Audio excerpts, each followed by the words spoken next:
बच्चों हम क्लास 12 की गणित का अध्याय 11 3B में ज्यामिति 3 डायमेंशन ज्योमेट्री 3D का अध्ययन कर रहे हैं। पिछले सेशन में हमने दो रेखाओं के समतलीय होने की कंडीशन उसके बारे में अध्ययन किया था। बच्चों आज के इस सेशन में हम दो समतलों के बीच का कोण निकालने के बारे में अध्ययन करेंगे। जैसा कि हमने दो रेखाएं अंतरिक्ष में दो रेखाएं ली थी, उनके मध्य कोण कैसे निकाला था वहां पे अपने अध्ययन किया था। ठीक उसी प्रकार से आज अपन यहाँ पे दो समतलों के मध्य कोण क्या होता है, थीटा कैसे निकालते हैं, कोस थीटा साइन थीटा वो कैसे निकालते हैं उसकी बात करते हैं। तो देखिए अपने पास में दो समतल है, एक समतल मान लेते हैं समतल 2 और एक लेते हैं समतल 1। या इसको आप समझ लीजिए कि मान लो अपने पास एक समतल है, ये एक समतल, और इस समतल के अपन समीकरण की बात करते हैं तो इसका समीकरण होता है, हमें पता है r vector n vector is equal to d, जहां d है उस समतल से मूल बिंदु से उस समतल पर लंब की दूरी, n है उसके अपने पता है कि उसके अभिलंब के सदिश है, ये अभिलंब जिसको पता है कि अपन बोलते हैं अभिलंब सदिश। अर्थात यहां पे अपने पास दो समतल हैं, एक समतल तो जिसकी इस समीकरण की बात करें तो उसका समीकरण होगा r स्थिति सदिश n1 ये अभिलंब सदिश इक्वल टू d1, और दूसरे समतल का समीकरण की बात करें तो r सदिश dot n2 equal to d2। तो पहले आप इसको ऐसे समझिए, मान लीजिए ये अपने पास में कोई एक समतल है, एक समतल है और इस समतल के ये अभिलंब सदिश है जिसको अपन n वेक्टर बोलते हैं, अभिलंब सदिश।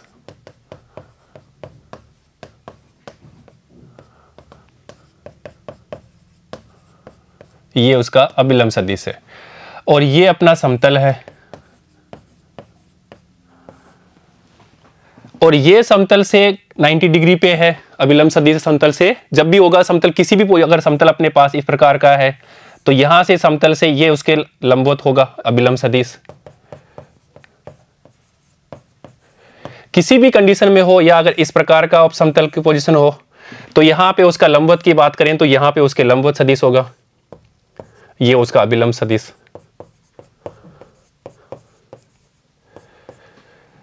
तो ये इतना बताने का मकसद क्या है कि दो समतल अगर आपस में कहीं पे भी प्रतिच्छेद करते हैं या वो एक दो कोण बनाते हैं, दो समतल अगर आपस में कोई भी कोण बनाएंगे, मान लो ये समतल एक समतल ये है और एक समतल ये है, अगर ये दोनों समतल कोई भी प्रकार का एंगल बनाते हैं थीटा तो वही एंगल उनका जो अभिलंब सदिश है वो भी वही एंगल बनाएंगे। मान लेते हैं यहाँ पे जो है जो पाई है समतल और ये पाई 2 समतल है और इसका जो सदिश है अभिलंब सदिश वो n1 है और इसका अभिलंब सदिश मानते हैं n2 है।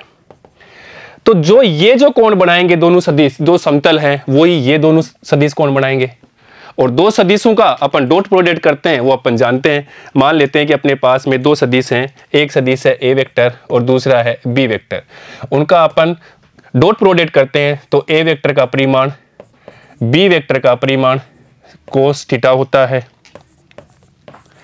जिसको अपन बोलते हैं दो सदिशों का अदिश गुणन।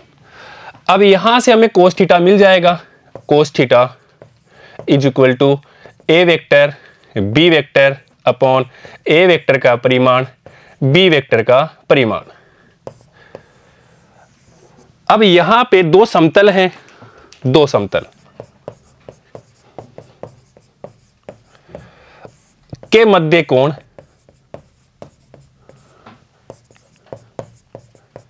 क्या है, थीटा है।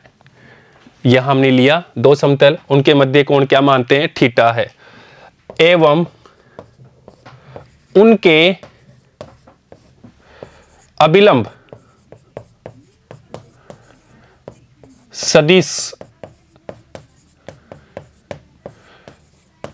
के कोण भी थीटा ही होंगे। अर्थात अगर हमें सदिशों के जो अभिलंब सदिश है उनके मध्य अगर अपन कोण निकाल लेते हैं तो वही कोण अपन दोनों समतलों के मध्य का कोण आ जाएगा। और इनके लिए हम जानते हैं दो सदिश है, एक सदिश है अपना अभिलंब सदिश n1 वेक्टर और दूसरा है अपने पास में n2 अभिलंब सदिश है, ये समतल के लंबवत सदिश।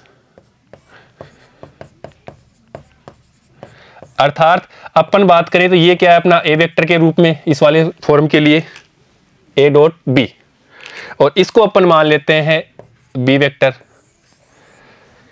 तो फॉर्मूले के हिसाब से अगर यहां पे रखें तो n1 vector dot n2 vector is equal to n1 vector का परिमाण n2 वेक्टर का परिमाण cos थीटा होता है। अर्थात cos theta is equal to n1 अभिलंब सदिश डॉट n2 दूसरे तल का अभिलंब सदिश अपॉन n1 का परिमाण और इसी प्रकार n2 वेक्टर का परिमाण होगा। और इसको पॉजिटिव लेंगे तो क्या लेंगे अपन, मोड ले लेंगे। तो इस फॉर्मूले की सहायता से अपन थीटा निकालेंगे, इसलिए theta equal to cos inverse n1 vector dot n2 vector upon n1 का परिमाण इसी प्रकार n2 का परिमाण। और ये जो थीटा प्राप्त होगा ये ही दो समतलों के मध्य कोण होगा।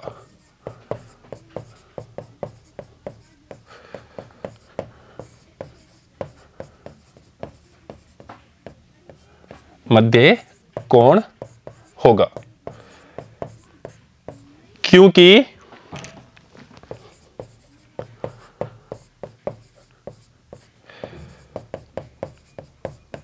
अभिलंब सदिशों के मध्य कोण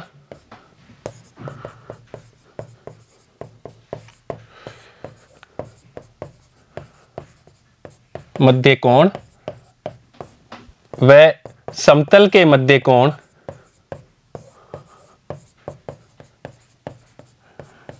एंगल बराबर होते हैं।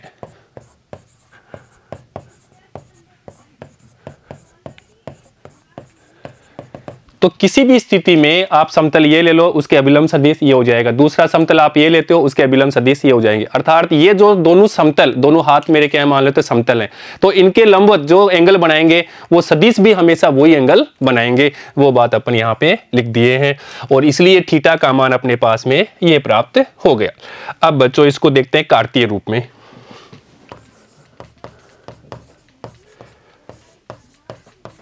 कार्तीय रूप में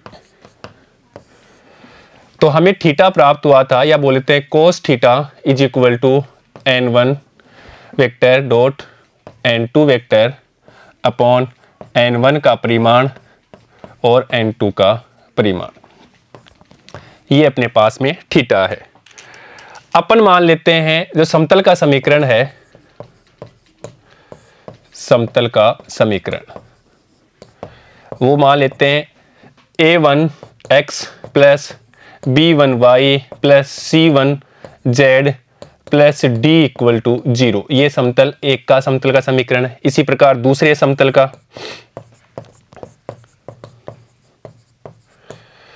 दूसरे समतल का समीकरण वो अपन मान लेते हैं a2x plus b2y plus c2z plus d, यहाँ पे d1 है, ये d2 इक्वल टू 0। और हमें पता है कि a1 b1 c1 यहाँ पे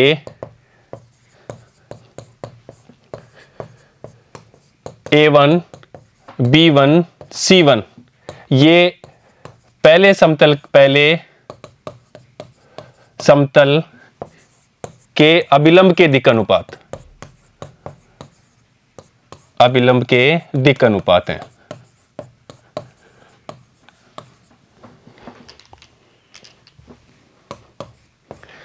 इसी प्रकार A2 B2 C2 दूसरे समतल है, उसके अभिलंब के दिक् अनुपात हैं। दिक् अनुपात दूसरे समतल के अभिलंब के दिक् अनुपात। तो इसको सदिश रूप में लिखें, इसलिए n1 vector is equal to a1 i cap plus b1 j cap plus c1 k cap. और इसी प्रकार से n2 vector is equal to a2 i cap plus b2 j cap plus c2 k cap होगा। और यहीं से अपन इनका परिमाण भी निकालें तो n1 वेक्टर का परिमाण वो हमें पता है a1 square plus b1 square plus c1 square का अंडर रूट होता है। और वह इसी प्रकार n2 वेक्टर का परिमाण निकालेंगे तो वो होगा a2 square plus b2 square plus c2 square का अंडर रूट। अब देखिए फॉर्मूला है cos theta equal to n1 vector dot n2 vector upon n1 का परिमाण n2 का परिमाण। तो यहाँ पे n1 जो हमने माना था उसका मान ले लेते हैं, ये लिखा अभी हमने इसी प्रकार। तो इसलिए a1 i cap plus b1 j cap plus c1 k cap dot n2 vector, और वो हमने लिया था a2 i cap plus b2 j cap plus c2 k cap upon इनका परिमाण, और परिमाण भी अपन निकाल चुके हैं, अर्थात under root a1 square plus b1 square plus c1 square. इसी प्रकार इसका परिमाण लिख देते हैं under root a2 square plus b2 square plus c2 square. इसलिए cos theta equal to i dot i 1 होता है, इसलिए a1 a2 इसी प्रकार से b1 b2 और इसी प्रकार से c1 c2 upon under root a1 square plus b1 square plus c1 square और under root a2 square plus b2 square plus c2 square. तो इस फॉर्मूले की सहायता से भी अपन क्या निकाल देंगे, थीटा निकाल देंगे जब हमें कार्तीय रूप में समतल का समीकरण दिया हो। तो यहां से अपन दो समतलों के मध्य कोण निकाल लेंगे।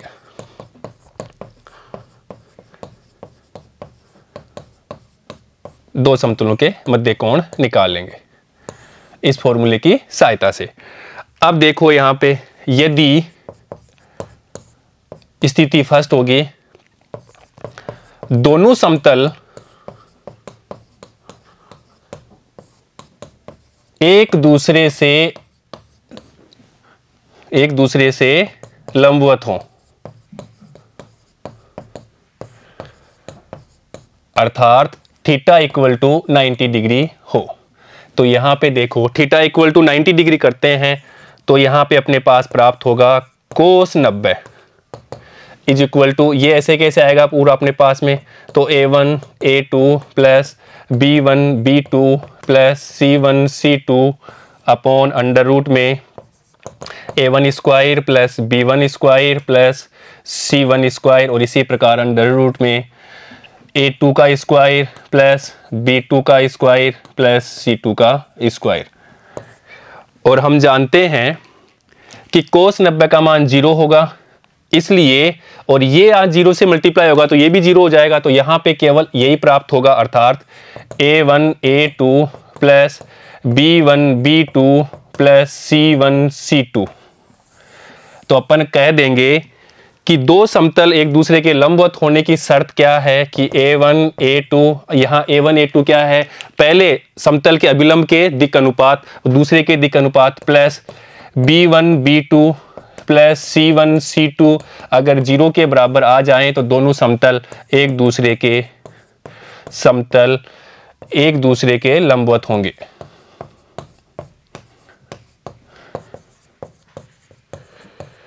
तो दो हमें समतल के समीकरण दे और ये पूछे कि दोनों समतल के समीकरण क्या एक दूसरे के लंबवत हैं, तो अपन a1 a2 plus b1 b2 का मान निकालेंगे। अगर वो 0 के बराबर आ जाएंगे तो अपन बोलेंगे कि वो लंबवत है, और नहीं आता है तो अपन बोलेंगे दोनों एक दूसरे के लंबवत नहीं है।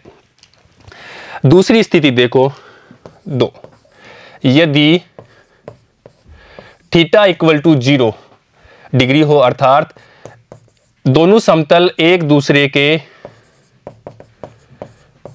समानांतर हो।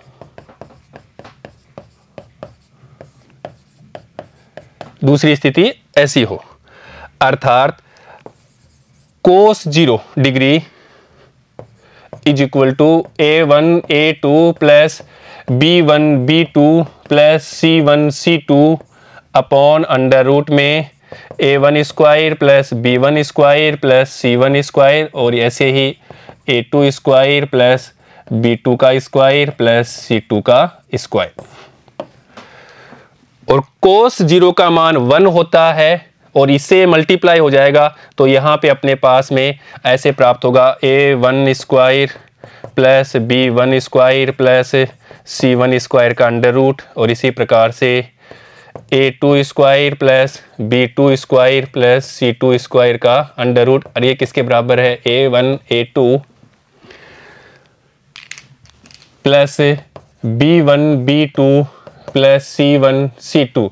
दोनों तरफ क्या करेंगे, अपन वर्क करेंगे और इसको सोल्व करेंगे, तो स्थिति प्राप्त होती है a1 बटे a2 is equal to b1 बटे b2 is equal to c1 बटे c2।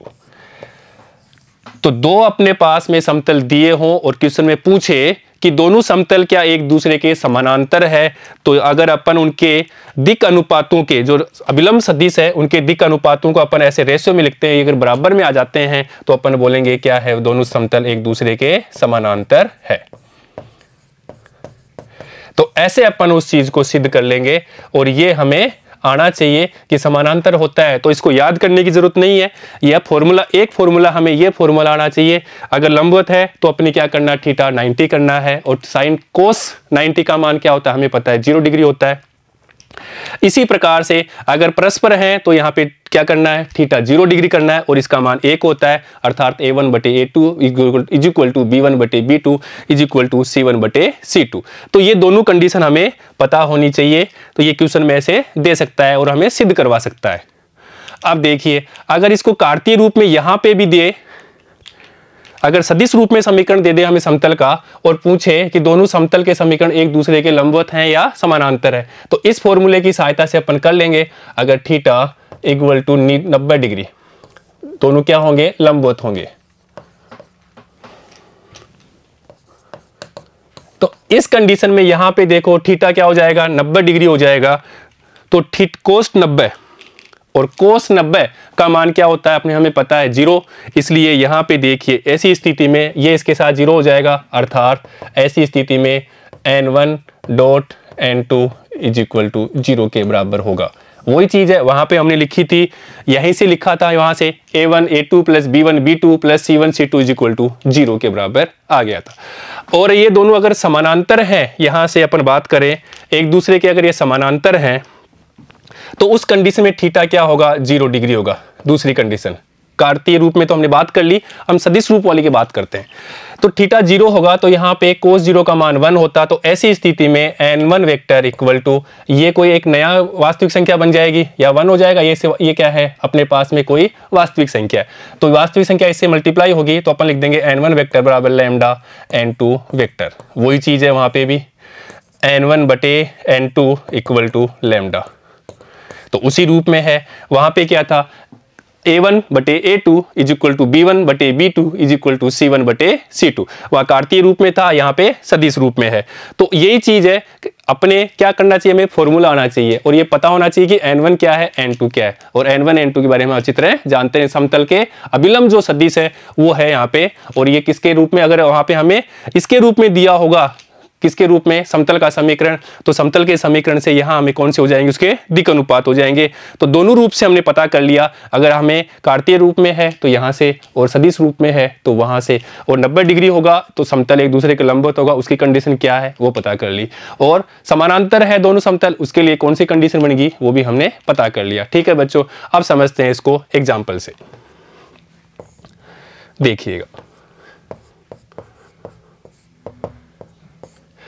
दो समतल, एक समतल है हमारे पास 2x plus Y minus 2z equal to 5, ये समतल एक है, और दूसरा समतल है 3x minus 6y minus 2z equal to 7।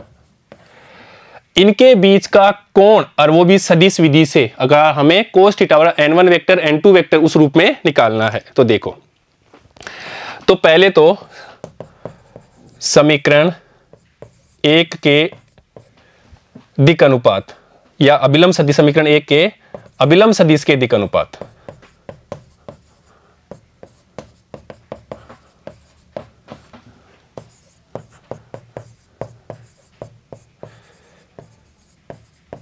और वो ये अपन जानते हैं क्या है, 2 1 और यहां से -2।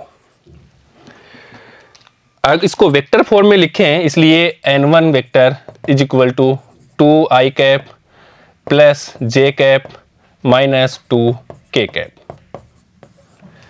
इसी प्रकार से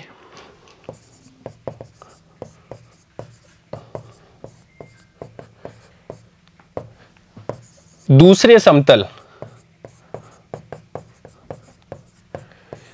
के अभिलंब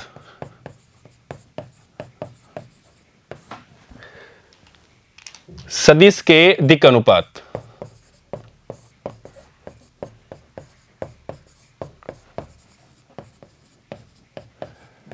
और वो समीकरण 2 से मिलेंगे, यहां से 3 माइनस 6 और 2 समीकरण 2 से मिलेंगे,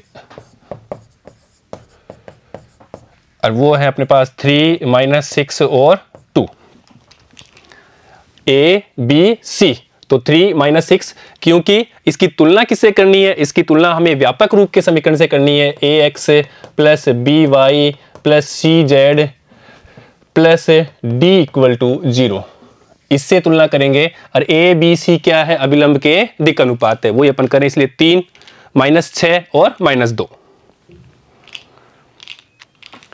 इसलिए n2 vector is equal to 3i cap minus 6j cap plus 2k cap. और हम जानते हैं theta cos theta is equal to cos theta, दोनों सदिशों के मध्य कोण, और वही समतल के मध्य कोण होता है, is equal to n1 vector dot n2 vector upon n1 vector का परिमाण और n2 वेक्टर का परिमाण। n1 वेक्टर का मान यहां से ले लेते हैं, इसको अपन दे देते हैं समीकरण 2 दे दिया, और इसको दे देते हैं समीकरण 3। तो n1 वेक्टर का मान तो समीकरण 2 से रख देते हैं, और इसी प्रकार n2 वेक्टर का मान अपन समीकरण 3 से रख देते हैं। तो देखिएगा cos theta equal to n1 vector का मान समीकरण 2 से, तो 2i plus j minus 2k, 2i cap minus j cap minus 2k cap dot n2 vector, और n2 वेक्टर का मान अपन समीकरण 3 से रखते हैं, तो समीकरण 3 से 3i minus 6j plus 2k, 3i cap minus 6j cap plus 2k cap upon इसका परिमाण अर्थात 2 का स्क्वायर प्लस 1 का स्क्वायर प्लस माइनस 2 का स्क्वायर। इसी प्रकार इसका परिमाण तो 3 का स्क्वायर प्लस माइनस 6 का स्क्वायर प्लस 2 का स्क्वायर इज इक्वल टू, यहाँ पे डॉट प्रोडक्ट करेंगे तो 6 यहाँ पे देखिए 6 हो गया, और यहाँ पे अपने पास में माइनस 6, और यहाँ पे देखिए अपने पास में माइनस 4 अपॉन यहाँ पे देखो 4 प्लस 1 प्लस 4 का अंडर रूट, और यहाँ पे 9 प्लस 36 प्लस 4 कोस थीटा के बराबर है ये। इसलिए कोस थीटा इक्वल टू 6 से तो 6 कैंसिल, तो माइनस 4 अपॉन यहाँ पे 9 हो जाएगा, 9 का अपन वर्गमूल करते हैं तो 3। इसी प्रकार यहाँ पे देखो 40, 49 और 49 का 7 हो जाएगा। तो अपन इसको मोड के रूप में लिखेंगे तो देखिएगा ये प्राप्त होगा अपने पास में 4/21। हमें थीटा निकालना है, इसलिए theta equal to cos inverse 4/21, और यही हमें पूछा है कि सदिश विधि से हमें इसका कोण निकालना है, और यही कोण दोनों समतलों के मध्य होगा, क्योंकि सदिश विधि से 2 n1 वेक्टर था, एक था n1 सदिश और दूसरा n2 सदिश। तो इनके जो कोण आएगा, इनके बीच में जो भी कोण आएगा वही कोण उनके समतलों के मध्य कोण आएगा, ये दोनों एक ही बात है। तो ऐसे अपन उसके बीच का कोण निकाल लेते हैं।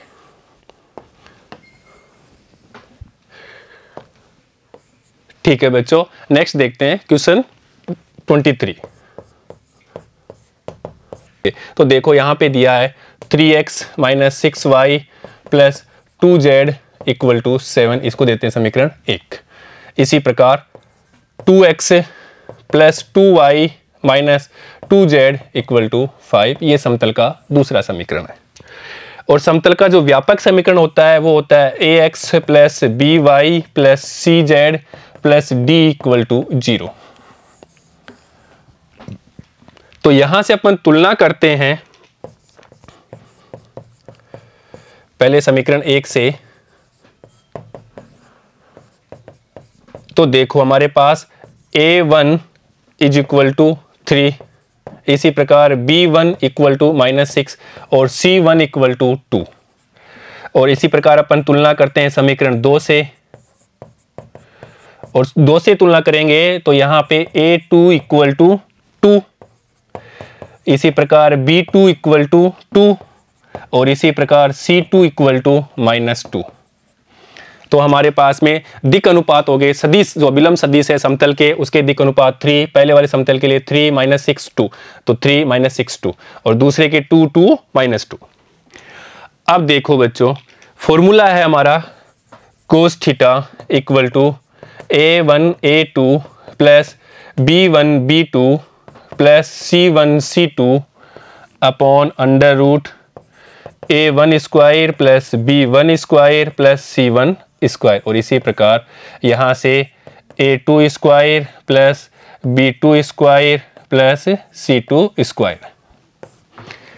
a1 b1 c1 a2 b2 c2 ये मान अपन यहाँ से रख देते हैं, इसलिए cos theta equal to a1 a2 तो यहाँ से 3 इंटू 2 प्लस b1 b2 तो यहाँ से -6 इंटू 2।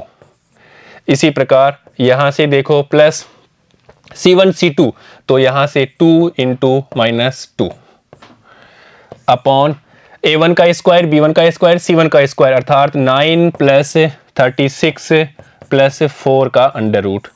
इसी प्रकार यहाँ पे देखो 4 प्लस 4 प्लस 4,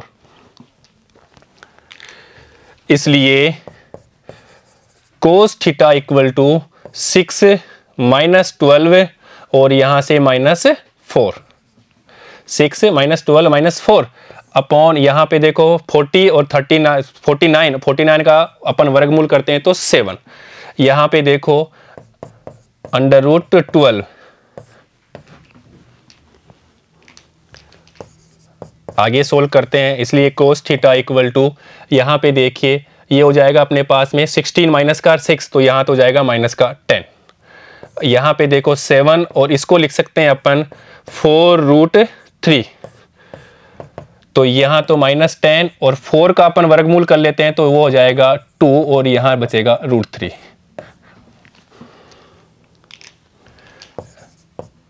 इसलिए cos थीटा इक्वल टू यहाँ पे देखिए 2 से अपन देंगे तो यहाँ पे 5 होगा और मोड से बाहर निकालेंगे तो वो अपने पास देगा 5 अपॉन यहाँ पे 7√3।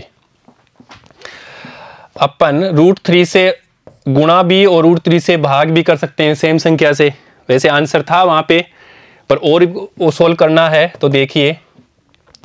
तो यहाँ से तो ये क्या हो जाएगा 3 हो जाएगा और यहाँ पे √3 हो जाएगा, तो अपन इसको लिख सकते हैं 5√3 और यहाँ पे 7 into 3 is equal to 5√3 upon 21। ये अपने पास में cos थीटा प्राप्त हो गया।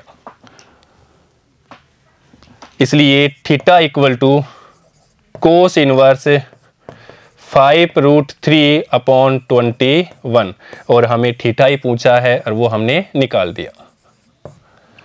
ठीक है बच्चों, तो इस प्रकार से हमने इस क्वेश्चन को सोल्व कर लिया। दो समतल है उनके बीच में क्या करना था, हमें थीटा निकालना था अर्थात एंगल निकालना था। तो उसके लिए हमने देखा जो उनके अभिलंब सदिश है समतल के अभिलंब सदिश, वो उसके लिए थीटा निकालना आसान हो गया। और उसके लिए थीटा हमने कैसे निकाला, वेक्टर प्रोडक्ट से हमें पता है। तो वो जो वेक्टर प्रोडक्ट से कोस थीटा आएगा वही दो समतल के बीच का थीटा होगा, कोस थीटा होगा। तो ऐसे अपन इस क्वेश्चन को सोल्व कर लेते हैं और इनको एग्जाम्पल लेकर के भी अच्छी तरह से समझ लिया। ठीक है बच्चों, नेक्स्ट सेशन में हम एक समतल और एक बिंदु के बीच की लंबवत दूरी उसको निकालने के बारे में अध्ययन करेंगे। ठीक है बच्चों, धन्यवाद।